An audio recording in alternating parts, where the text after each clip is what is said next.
네, 말씀 묵상 세미나 두 번째 시간에 오신 모든 분들을 진심으로 환영합니다. 잠깐 기도하고 시작합니다. 사랑하는 주 하나님, 주의 말씀을 더 깊이 묵상하고 또 그 말씀대로 순종하기를 원합니다. 지혜를 주시고 말씀을 주시고 능력을 주셔서 주의 말씀대로 온전히 준행하는 우리 모두가 다 되게 하여 주시옵소서.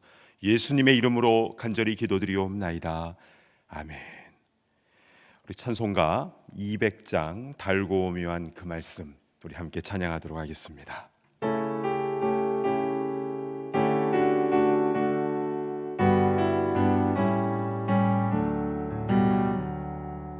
달고 묘한 그 말씀, 생명의 말씀은 귀한 그 말씀 진실로 생명의 말씀이 나의 길과 믿음 밝히 보여주니 아름답고 귀한 말씀 생명샘이로다. 아름답고 귀한 말씀 생명샘이로다. 아멘. 귀한 주님의 말씀은 내 노래 되도다. 모든 사람을 살리는 생명의 말씀을 값도 없이 받아 생명길을 가니 아름답고 귀한 말씀 생명샘이로다. 아름답고 귀한 말씀 생명샘이로다. 널리 울리어 퍼지는 생명의 말씀은 마음의 용서와 평안을 골고루 주나니 다만 예수 말씀 듣고 복을 받네.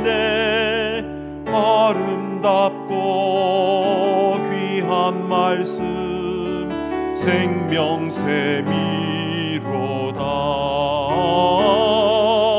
아름답고 귀한 말씀 생명샘이로다.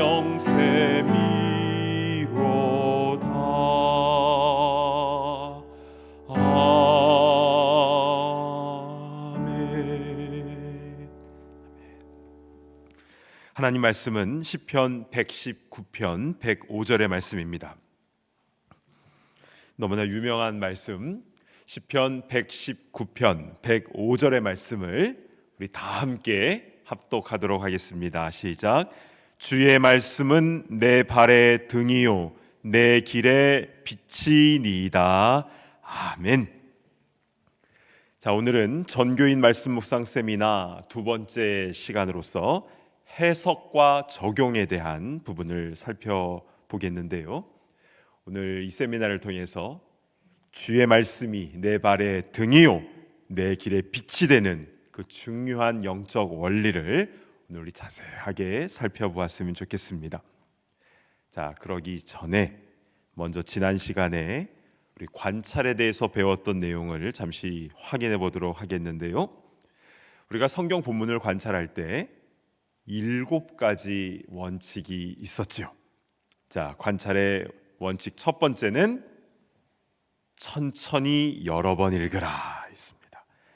본문을 천천히 여러 번 읽으면 처음에는 그냥 지나갔던 단어나 문장이라도 나중에 계속 읽을 때 눈에 확 들어오는 경우가 생기고, 그래서 깊은 관찰을 할 수가 있게 됩니다. 자, 두 번째는 반복되는 단어에 집중하라입니다. 반복은 강조의 의미라고 했습니다. 그래서 반복되는 단어가 있으면 밑줄을 딱 치시고, 지금 이 부분을 강조하고 있는 것이구나 라고 보시면 되겠습니다. 자, 세 번째는 동사에 주목하라입니다. 주어, 동사, 목적어, 보어 이렇게 있지만 특별히 움직임을 나타내는 동사에 주목할 필요가 있는데요, 그렇게 하면 하나님의 말씀이 더 생동감 있게 다가올 수 있기 때문입니다. 자, 네 번째 원칙은요, 시간을 나타내는 부사를 살피라입니다. 즉시, 바로, 그 후에, 이런 시간을 나타내는 부사를 주목을 해 보면요, 이 사건의 흐름을 더 잘 파악을 할 수가 있는 것입니다. 자, 다섯 번째는 고유명사를 잘 기억하라입니다. 인물이나 지명과 같은 이 고유명사를 잘 기억해 놓으면요, 성경의 스토리들이 잘 연결이 된다라고 했습니다. 그래서 고유명사들은 가능한 한 잘 기억해 둘 필요가 있습니다. 여섯 번째는요, 오감을 사용하라. 그러니까 시각, 청각, 후각, 미각, 촉각, 이렇게 나의 이 오감을 잘 사용하면 이 본문의 내용이 더 풍성해진다라는 겁니다. 그러니까 예수님께서 안 못 보는 사람의 눈에 이렇게 진흙을, 침을 이렇게 해서 진흙을 눈에다 발라주셨을 때 그 사람의 눈에 어떤 느낌이 들었을까? 또 베다니의 마리아가 향유를 붓고 집안에 향기가 가득했다라고 했을 때 그 느낌은 어땠을까? 이렇게 나의 오감, five sense를 잘 사용하면 이 본문 묵상할 때 더 풍성해짐을 경험하게 된다라는 겁니다. 그리고 마지막 일곱 번째는 지도를 잘 활용하라. 그러니까 성경 지도를 활용하면 더 풍성하게 이 본문을 관찰할 수가 있습니다. 지난번에 여러 가지 성경 지도를 소개해드렸었는데요. 근데 성경 지도뿐만이 아니라 성경 사전도 하나 구비하시면 참 좋습니다. 우리 성도님들이 쉽게 사용할 수 있는 비전 성경 사전을 추천드립니다. 이게 가장 잘 이해할 수 있도록 정리를 해놨더라고요. 자, 이렇게 해서 7가지 성경 본문을 관찰하는 방법에 대해서 우리 1차 세미나 때 했던 내용을 잠깐 정리를 해보았고요.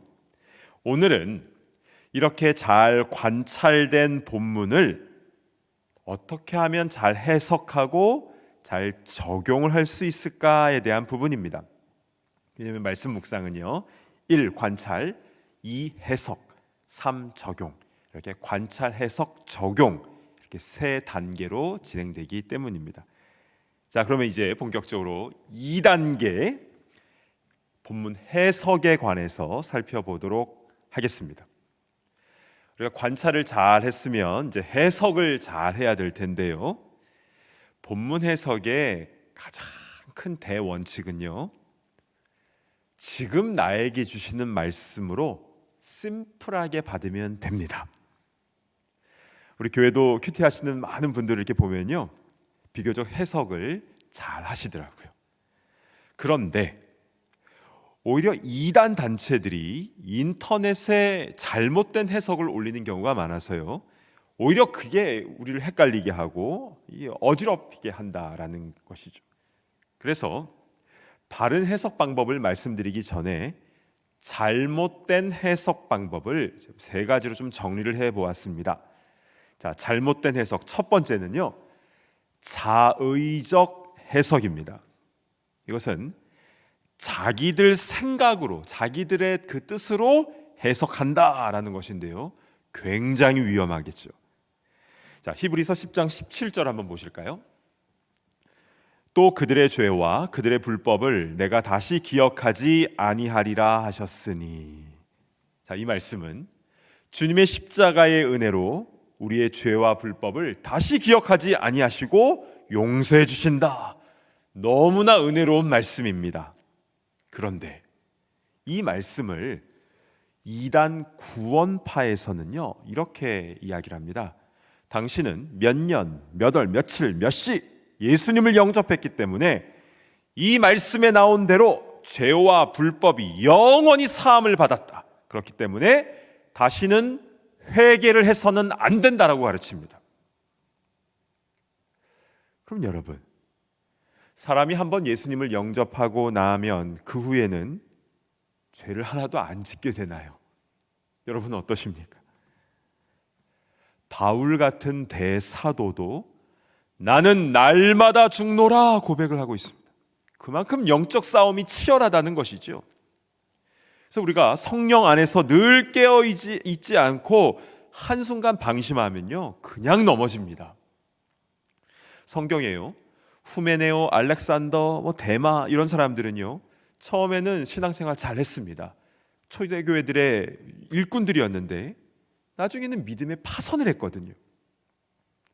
그래서 우리는 최후 승리를 얻기까지 끝까지 믿음의 경주를 해 나가야 되는 줄로 믿습니다. 이게 성경의 가르침이죠. 그런데 이렇게 성경 전체가 말씀하는 것과는 다르게 자기들의 교리를 위해서 자의적으로 성경을 해석하는 것은 굉장히 잘못된 것입니다. 자, 이렇게 첫 번째, 자의적 해석은 잘못된 것이다. 두 번째 잘못된 해석은요, 문맥에 어긋난 해석입니다. 아까 첫 번째는 자의적 해석은요, 성경 전체 흐름과 다르게 어떤 본문을 자기 맘대로 해석하는 것이라면, 이 두 번째 이 부분은 이 조금 더 작은 어떤 딱 한정된 본문의 문맥 안에서 그 중에서도 딱 한 구절만 떼어서 특별하게 해석을 하려고 하는 경우입니다. 그러니까 성경 본문을 전체적으로 묵상을 하지 않고 딱 한 구절만 떼어서 생각하면 문맥에 어긋난 해석으로 빠질 수가 있다라는 것이죠. 여러분 잘 아시다시피 이단 신천지에서는 포교 활동을 하기 위해서 자신들의 정체를 감추고 기존 신자들에게 접근하는 방법을 많이 사용했죠. 그래서 잠시 설문조사 한다, 심리 테스트 한다, 취업 상담해 준다 이렇게 하고, 알고 봤더니 그 사람만 빼고 나머지 모두 다 신천지 멤버들 역할 하나씩 맡아서 바람잡이, 어떤 분은 전문 박사, 중간에 지나가는 사람 이렇게 다 역할을 맡아서 그렇게 속임수로 사람들에게 접근해서 포교 활동을 하는 것으로 유명했습니다. 그런데 신천지 본부에서 이렇게 거짓 포교법을 멤버들에게 교육을 시키면서 로마서 3장 7절을 그 근거로 들었다라는 겁니다. 한번 보실까요? 그러나 나의 거짓말로 하나님의 참되심이 더 풍성하여 그의 영광이 되었다면 어찌 내가 죄인처럼 심판을 받으리요? 나의 거짓말이라도 하나님의 참되심과 영광이 되었다면 어찌 내가 죄인처럼 심판받겠느냐? 와, 로마서에 이런 말씀이 나오다니. 그래서 신천지에는 이거 봐라, 우리가 잠시 속여 살아도 사람들을 우리에게로 끌고 와야 된다, 이게 성경 말씀이다라고 했습니다. 그래서 그들의 교재에 이 본문이 실렸었습니다. 자, 그런데 그 다음 절인 8절 한번 보실까요? 또는 그러면 선을 이루기 위하여 악을 행하자 하지 않겠느냐? 어떤 이들이 이렇게 비방하여 우리가 이런 말을 한다고 하니 그들은 정죄받는 것이 마땅하니라. 여러분, 아까 그 7절의 그 내용과 이 8절의 앞부분에 이 선을 이루기 위해서 악을 행해도 된다 이런 내용은요, 어떤 이들이 바울 일행을 비방하기 위해서 만들어낸 거짓 소문이었던 겁니다. 그러니까 성경에 이렇게 글자로 기록되었다고 해서 다 하나님의 말씀으로 받아야 되는 게 아닌 것이죠. 성경에는요, 가룟 유다의 말도 있고 사단 마귀의 말들도 다 담겨져 있습니다. 그래서 신천지에서는 처음에는 이렇게 로마서 3장 7절만 딱 떼가지고 그걸 교재에 딱 넣고 거짓말로 포교해도 된다라고 멤버들에게 가르치다가 나중에 자꾸 이거 아닌 것 같다고 이제 계속 질문을 받으니까 나중엔 교재에서 삭제를 했다고 합니다. 여러분, 성경에는요, 내 이웃에 대하여 거짓 증언을 하지 말라 분명히 십계명에 말씀하고 있습니다. 그래서 거짓으로 남을 속여서 포교하는 것은 잘못된 방법입니다. 우리는 목적도 선해야 되지만 방법도 선해야 되는 줄로 믿습니다. 아멘.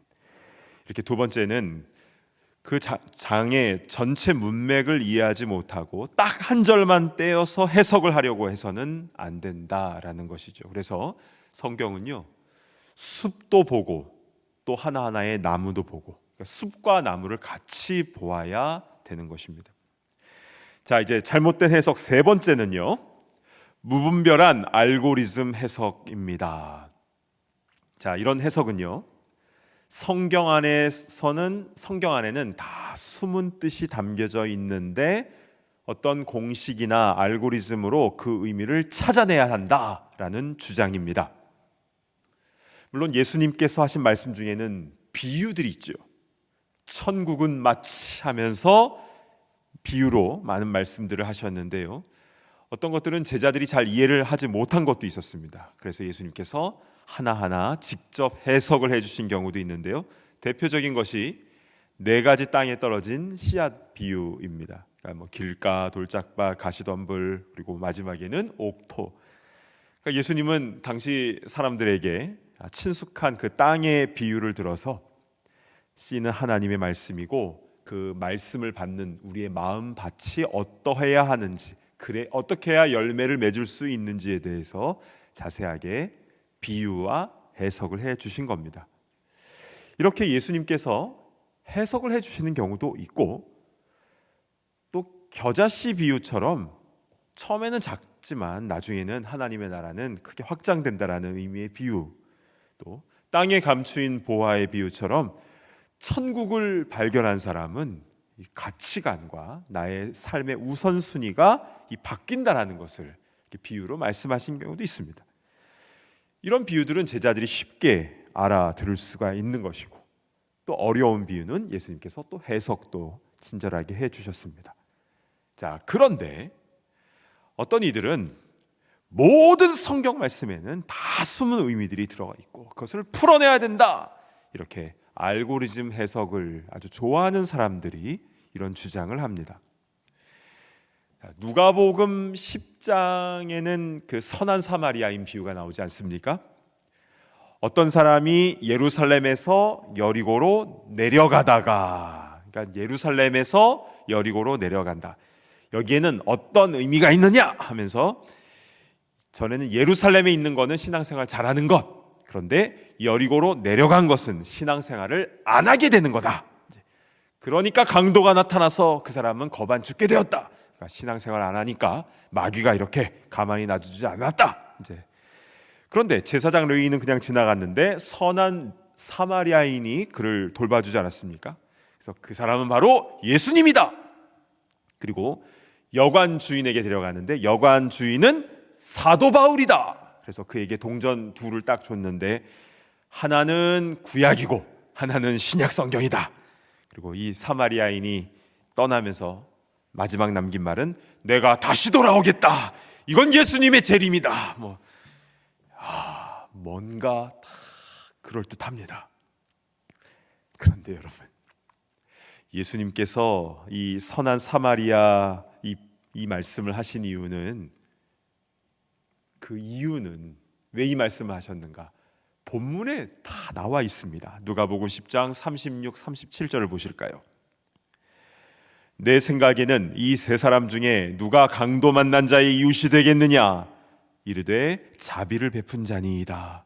예수께서 이르시되 가서 너도 이와 같이 하라 하시니라. 아멘. 자비를 베푼 자와 같이 가서 너도 이와 같이 하라. 이것이 바로 선한 사마리아인의 비유를 말씀하신 그 예수님의 마음, 예수님의 의도입니다. 그런데 그거는 딱 젖혀두고 이렇게 알고리즘적으로 해석을 하면 여기에 뭔가 하늘에 비밀이 숨겨져 있는 것 같이 그렇게 막 설명을 하지만, 그러나 결국 주님께서 원하시는 그 말씀의 원뜻을 놓쳐버리게 되는 것이죠. 따라서 이 무분별한 알고리즘적인 해석으로 어떤 성경은 무슨 암호화된 것인데 우리가 이 알고리즘으로 풀어서 실상을 파악해야 된다, 이런 방법은요, 이단들이 굉장히 좋아하는 방식이고 또 사람을 미혹하게 하는, 좀 혹하잖아요. 정말 그렇구나. 여기에 미혹되지 않도록 우리는 조심해야 됩니다.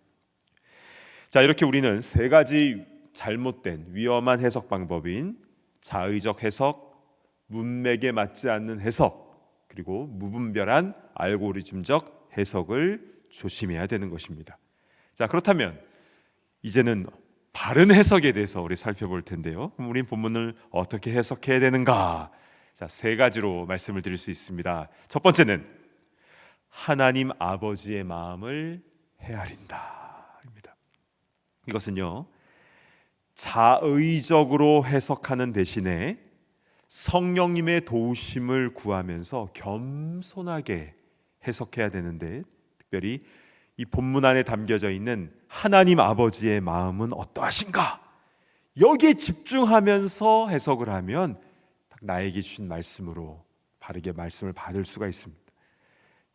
자의적으로 해석하는 게 아니라 성령님의 도우심 가운데 하나님 아버지의 마음을 깨닫게 되는 것, 이게 바로 첫 번째 바른 해석 방법입니다. 두 번째는요, 문맥과 배경 안에서 해석한다입니다. 아까 문맥에 맞지 않게 해석하는 대신에 이 전체 문맥과 배경 안에서 이것을 이해하면서 해석하는 것은 굉장히 중요한 부분입니다.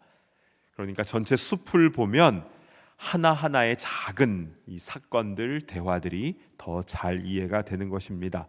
그래서 내가 좋아하는 어떤 한 구절만 딱 파고드는 게 아니라 이 전체 문맥 안에서 그리고 배경 안에서 이 말씀을 이해할 때에 더 좋은 해석을 할 수 있다라는 것입니다. 이게 두 번째이고요. 자, 세 번째로는요, 목회자들의 도움을 받는다입니다. 그러니까 인터넷에 뭐 이런 알고리즘적인 해석이나 어떤 다른 여러 가지 해석은 참 조심해야 될 게 너무나 많습니다. 그래서 인터넷보다는 우리 목회자들의 도움을 받으시는 것이 더 좋은 방법이다라고 권면을 드리고 싶습니다. 여러분, 인터넷에는요, 이단 자료들이 너무너무 많습니다. 저도 깜짝깜짝 놀랄 때가 많은데요.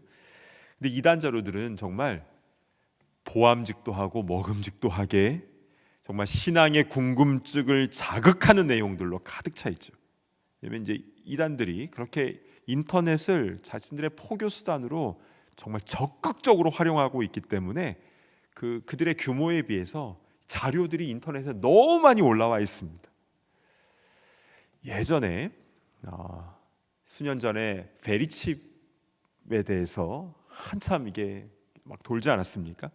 그래서 우리 미국의 전 국민들에게 의무로 베리칩을 다 몸에다 주입을 할 것이고, 그래서 우리를 다 조종을 할 것이다. 그리고 결정적으로 베리칩을 받으면 구원받지 못한다. 예수님 믿어도 구원 못 받는다. 뭐 저에게도 뭐 그런 내용들이 너무 많이 왔고, 또 직접 찾아와서 저에게 그런 강하게 그런 내용을 주장하던 분들도 있었습니다. 여러분, 이런 음모론의 발원지가 어딘 줄 아십니까? 미국의 이단 단체들입니다. 그런데 이것을 한국말로 번역을 해서 누가 퍼다 나른 줄 아십니까? 제가 그 진원지를 파악하고 나서 역시 그랬는데요. 혹시 1992년 10월 28일 다미 선교회 기억하십니까? 예, 그때 뭐 재림 뭐 이러면서 뭐 난리가 났었지요. 그때 이후부터 한국 기독교가 정체가 되기 시작을 했는데, 근데 그 사람들이 다 흩어졌습니다. 그런데 지금도 그 명맥을 이어오는 사람들이 있습니다. 근데 그들이 주도적으로 이 음모적인 내용들을 한국말로 번역해서 계속 뿌려대고 있습니다. 그러니까 얼마나 많은 사람들이 정말 이런가 하면서 미혹당하는 거죠. 다 피해자들입니다. 요새는 코로나에 관련해서 그런 일들을 또 계속하고 있습니다. 그들이 계속하고 있습니다. 그런데 속아서 목숨 잃는 사람들이 너무나 많은데요, 정말 안타까운 것이죠. 그래서 성경을 읽으시다가 해석하기 어려운 부분들이 있으면 인터넷부터 찾아보는 것이 아니라 매일 성경 큐티를 하다가 그런 부분이 나오면 거기에 설명이 비교적 잘 되어 있고요. 그래도 정 모르겠다 싶으면 우리 목사님들께, 목회자들에게 문의하시는 것이 제일 안전하고 좋은 것입니다. 자, 이렇게 해석에 관한 부분에 대해서 살펴보았습니다. 자, 그러면 마지막 3단계 적용하는 부분에 대해서 이제부터 살펴보도록 하겠습니다.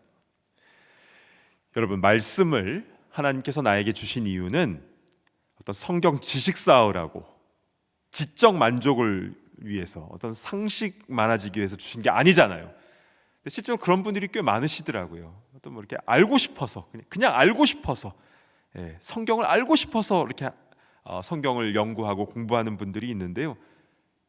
잘못된 겁니다. 말씀대로 순종하라고, 말씀대로 살라고 성경 말씀을 우리에게 주시는 겁니다. 여러분, 우리가 성경을 많이 읽어야 되는 이유가 있습니다. 통독을 하고 많이 읽어야 되는 것이죠. 왜 많이 읽어야 되는 줄 아십니까? 많이 순종하라고. 또한 우리는 성경을 깊이 있게 읽어야 됩니다. 왜인 줄 아십니까? 깊이 있게 순종하기 위함입니다. 여러분, 말씀을 내 삶 가운데 적용하고 순종한다라는 것은 내가 주님을 사랑하는 표현입니다. 다시 말씀드립니다. 말씀을 받고 그대로 순종하는 것은 내가 주님을 사랑하는 표현입니다. 여러분, 주님 사랑하십니까? 아멘. 그럼 말씀대로 더 순종하시길 바랍니다. 주님을 더 사랑하기 원하십니까? 어제보다 오늘 더 사랑하기 원하십니까? 그러면 오늘 더 많이 순종하시면 되는 것입니다. 이렇게 내가 주님을 사랑하는 그 표현, 그것이 말씀을 삶 속에서 적용하고 순종하는 것, 이것을 꼭 기억하시길 바랍니다. 자, 그러면 어떻게 우리가 이 말씀을 잘 적용할 수 있을까? 자, 3가지로 설명을 드리도록 하겠습니다. 3P로 이해하시면 참 좋은데요. Personal, Practical, Possible. 이 3가지가 굉장히 중요한 키워드입니다. 자, 하나씩 살펴보도록 하겠는데요. 첫 번째 적용, Personal. 적용은 개인적이어야 한다입니다. 이 말은요, 말씀은 다른 사람에게가 아니라 나에게 주신 말씀이다 라는 것입니다. 나에게 주신 말씀. 자, 어떤 사람이 아침에 골로새서를 묵상하고 있는데 3장 20절에 이 말씀이 눈에 확 들어왔습니다. 자녀들아, 모든 일에 부모에게 순종하라. 이는 주 안에서 기쁘게 하는 것이니라. 이 말씀을 딱 보는데 요즘 말을 굉장히 안 듣는 자식들이 생각이 막 나는 겁니다. 그래서 그날 저녁에 한마디 해야겠다. 성경에 부모를 공경하라고 그랬어. 모든 일에 공경하라고 그랬어. 말 잘 들어야지. 여러분, 이것은 맞는 말이긴 한데 바람직한 모습은 아닙니다. 왜냐하면요, 부모는 20절이 아니라 그 다음 절인 21절을 자신에게 주시는 말씀으로 받아야 되는 것이니까요. 21절, 아비들아 너희 자녀를 노엽게 하지 말지니 낙심할까 함이라. 자녀를 노엽게 하지 않는 것, 그래서 낙심하지 않게 하는 것이 아비들, 부모들이 받아야 될 말씀인 것입니다. 아비들아 이렇게 나와 있지 않습니까? 그러니까 상대에게 주신 말씀을 가지고 남 공격할 때 쓰라고 말씀 주신 게 아니라 나에게 주신 말씀을 가지고 내가 먼저 순종하는 것이 복 받는 길인 줄로 믿습니다. 아멘. 이것이 바로 적용의 첫 번째 원리인 퍼스널, 적용은 개인적이어야 한다, 이 원리입니다. 자, 적용의 두 번째는 프랙티컬, 적용은 구체적이어야 한다, 실제적이어야 한다라는 겁니다. 자, 데살로니가전서 5장 22절을 한번 보실까요? 악은 어떤 모양이라도 버리라. 자, 이 말씀을 딱 묵상하고 있는데 악은 어떤 모양이라도 버리라, 너무 추상적이잖아요. 그럼 이 말씀을 어떻게 적용할 수 있겠습니까? 그렇지요. 내 삶 속에서 하나님 아버지께서 기뻐하시지 않는 그 어떤 모양들이 있는가, 나 자신을 구체적으로 돌아보아야 하는 것이지요. 그래서 내 신앙에 전혀 도움이 되지 않는 어떤 습관들, 또 남의 심기를 툭툭 찌르는, 그러니까 탁탁 마음에 이렇게 핥히는 그런 말투, 어떤 나의 게으름, 어떤 중독되어 있는 어떤 것, 또 이렇게 막 보이기 위한 어떤 허영심과 또 외식하는 모습, 또 누구를 미워하는 것, 또 이렇게 뒤로 비방하는 것, 혹시 내 삶 가운데 그런 것들이 있으면 구체적으로 깨닫게 해달라고 간구해야 되는 것이죠. 그리고 깨닫게 되어진 그것을 내 삶 가운데 그대로 적용하고 순종하는 것이 바로 말씀대로 사는 삶이고, 또 그것이 주님을 사랑하는 방법이 되는 줄로 믿습니다. 아멘. 이렇게 두 번째 적용은 구체적이어야 한다. 굉장히 프랙티컬한 부분입니다. 자, 여러분, 세 번째 possible 적용은 내가 가능한 것으로 한다입니다. 자, 마가복음 16장 15절 한번 보시겠습니다. 또 이르시되 너희는 온 천하에 다니며 만민에게 복음을 전파하라. 자, 이 말씀을 막 묵상하는데 막 마음이 뜨거워집니다. 사실 우리에게는 다 선교적 사명이 있지 않습니까? 이 말씀 굉장히 중요한 말씀이죠. 그런데 이 말씀을 딱 이렇게 묵상하면서 나도 언젠가는 뭐 아프리카나 뭐 이슬람권이나 또 어디 뭐 저 남미에 가서 선교를 해야겠다, 이런 큰 꿈을 꿀 수도 있습니다. 이게 주님이 주시는 마음이라면 앞으로 길 하나하나 열어주시겠죠. 그런데 말씀 묵상에서 중요한 포인트는요, 지금 이 말씀에 적용 가능한 것부터, 지금 적용하는 것부터, 내가 가능한 것부터 실천하는 겁니다. 여러분, 아프리카 대륙에 복음 전하는 것을 꿈꾸는데 가까이에 있는 사람들 영혼에는 하나도 관심이 없고 내 삶 자체가 복음의 삶을 살아가지 않는다면, 여전히 삶에선 게을러 터지고 있다면 그건 이상한 거잖아요. 지금 내가 실제로 할 수 있는 것부터 하는 겁니다. 허즈 테일러는요, 영국에서 그 뭐 20살 그 정도 나이 때부터, 그 어린 나이 때부터 바닥에서, 딱딱한 바닥에서 하는 그 훈련을 했거든요. 중국 선교를 꿈꿨기 때문에 그렇게 하나하나 실천하면서 준비를 했습니다. 에이, 뭐 여기서는 안 하지만 나중에 가면 다 하게 된다. 여러분, 그런 꿈 꾸지 마시기 바랍니다. 여러분, 온 천하에 다니며, 이거는요, 내가 지금 현재 있는 곳을 포함하는 게 온 천하입니다. 만민에게는요, 저기 멀리 사는 사람들만이 아니라 가장 가까이에 있는 사람들을 다 포함하는 말씀인 것입니다. 그렇습니다. 말씀을 적용하고 실천하는 것은 작은 것부터, 내가 할 수 있는 것부터, 가까운 것부터 하나씩 시작하는 것임을 꼭 기억하시기를 바랍니다. 아멘. 자, 이렇게 해서 오늘 말씀 묵상 세미나 2단계 해석 부분과 3단계 적용에 대한 부분을 살펴보았는데요, 한번 복습을 한번 해볼까요? 자, 2단계 해석에 대한 부분 3가지로 살펴보았는데, 첫 번째는 하나님 아버지의 마음을 헤아리면서 해석하는 겁니다. 그러니까 성령님의 도우심을 구하면서 겸손하게, 이 본문을 통하여 하나님 아버지께서 어떤 마음으로 나에게 말씀을 주시는가, 그 아버지의 마음에 집중하면서 해석하는 게 중요하다. 그래야 자의적으로 해석하지 않게 됩니다. 두 번째는 문맥과 배경 안에서 해석한다. 그래서 딱 하나 말씀만 딱 붙잡고 하는 게 아니라 전체적인 숲을 보면서 그 안에 있는 나무에 집중하게 되면 이런 잘못 해석하는 오류를 하지 않을 수가 있게 되는 것입니다. 자, 세 번째는 그래도 해석이 어렵다 싶으면 목회자들의 도움을 받는다. 인터넷에 올라온 자료들을 계속 막 찾아가다가 이단에 빠지는 경우도 있습니다. 그래서 차라리 그런 것보다는 목회자들에게 도움을 구하는 것이 훨씬 더 건강한 방법입니다.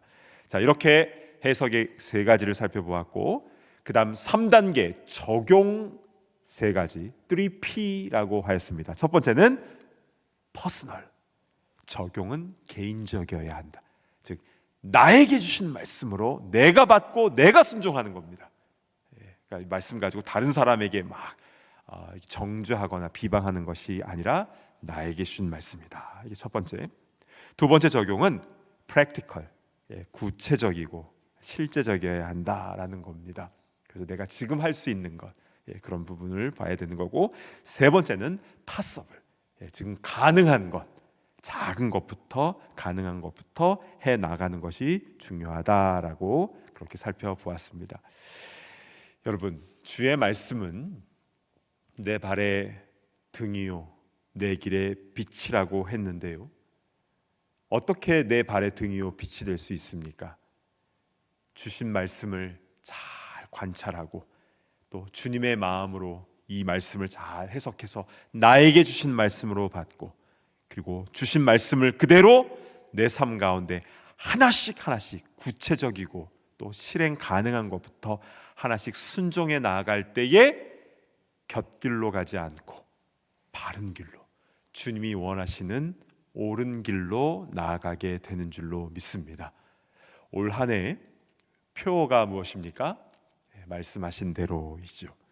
주님께서는 우리에게 계속 말씀을 주실 겁니다. 예배를 통해서, 또 개인 큐티를 통해서, 또 성경 통독을 통해서, 성경 공부를 통해서, 제자 훈련을 통해서 계속적으로 말씀을 주실 텐데요, 주시는 말씀을 잘 받고 잘 순종함을 통해서 오늘 올 한 해 동안에 말씀의 풍성한 열매를 맺어 나아가는 우리 모두가 다 되기를 간절히 축복합니다. 아멘. 함께 기도하도록 하겠습니다. 두 번에 걸친 이 세미나를 통해서 말씀, 이 본문에 대해서 관찰하고 해석하고 또 적용하는 부분, 이 세 가지를 살펴보았습니다. 하나님, 올 한 해 말씀을 더 사랑하고 말씀을 더 가까이 하고 그리고 말씀을 더 잘 묵상하고 또 그대로 순종하여서 풍성한 말씀의 열매를 맺는 한 해가 될 수 있도록 인도하옵소서. 우리의 신앙의 성장이 아름답게 일어나는 데에 귀한 말씀이 쓰임받게 하여 주시옵소서. 오늘 주신 말씀 붙잡고 우리 함께 통성으로 기도하며 나아갑니다. 하나님 아버지, 손으로 감사를 드립니다. 아버지 하나님, 말씀 묵상 세미나를 통해서 하나님께서 주신 이 말씀을 잘 관찰하고 또 해석하고 또 적용하는 것이 얼마나 중요한지에 대한 말씀을 받았습니다. 오 주 하나님, 우리에게 계속하여 말씀하시는 주님, 우리의 맑은 영을 가지고 주의 말씀을 잘 듣고 잘 이해하고 그대로 잘 순종하며 나아가는 우리 모두가 되기를 원합니다. 주님, 올 한 해 동안에 우리가 살아가면서 여러 가지 많은 세상의 또 속삭임과 또 방해들이 있겠지만, 그러나 주님, 주의 말씀대로 온전히 순종하여서 길 잃지 않도록 인도하여 주시고, 말씀보다 앞서지 않고 말씀에 가라하시며 설하시며 서는 그런 우리 모두가 다 될 수 있도록 인도하여 주시옵소서. 주님, 그래서 주님께서 이 말씀을 우리에게 주신 그 이유, 우리 주의 마음이 담겨져 있는 이 말씀들을 우리가 풍성히 받고 그 은혜를 충만히 누리며 나아가는 우리 모두가 다 될 수 있도록 인도하여 주시옵소서. 하나님 아버지, 참으로 감사를 드립니다.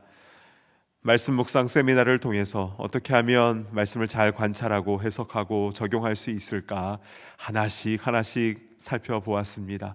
하나님, 이 세미나를 통해서 우리에게 주신 그 하나하나의 말씀들을 우리 마음에 잘 새길 수 있도록 인도하여 주시고, 올 한 해 동안에 주신 말씀을 잘 받고 잘 이해하고 그대로 순종함으로 말미암아 주님께서 원하시는 대로 그 길로 온전히 나아가는 우리 모두가 다 되게 하여 주시옵소서.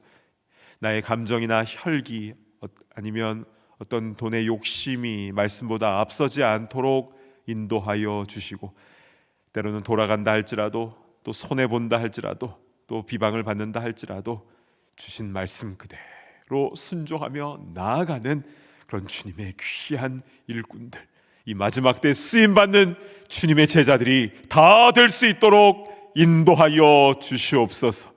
말씀의 풍성한 열매로 말미암아 우리가 복을 받는 것뿐만이 아니라 우리 주님의, 우리 하나님 아버지의 마음을 시원하게 편하게 해드리는 그런 주님의 귀한 아들 딸들 다 되게 하여 주시옵소서. 존귀하신 예수 그리스도의 이름으로 간절히 기도드리옵나이다. 아멘. 이제는 우리 주 예수 그리스도의 그 크신 은혜와 아버지 하나님의 무한하신 사랑하심과 성령님의 감동, 감화, 교통하심의 역사가 주신 말씀 잘 받고 잘 이해하고 그대로 순종하며 나아가기를 소망하는 모든 주의 권속들 머리머리 위에 그 앞길 위에 이제로부터 영원토록 함께 있을지어다.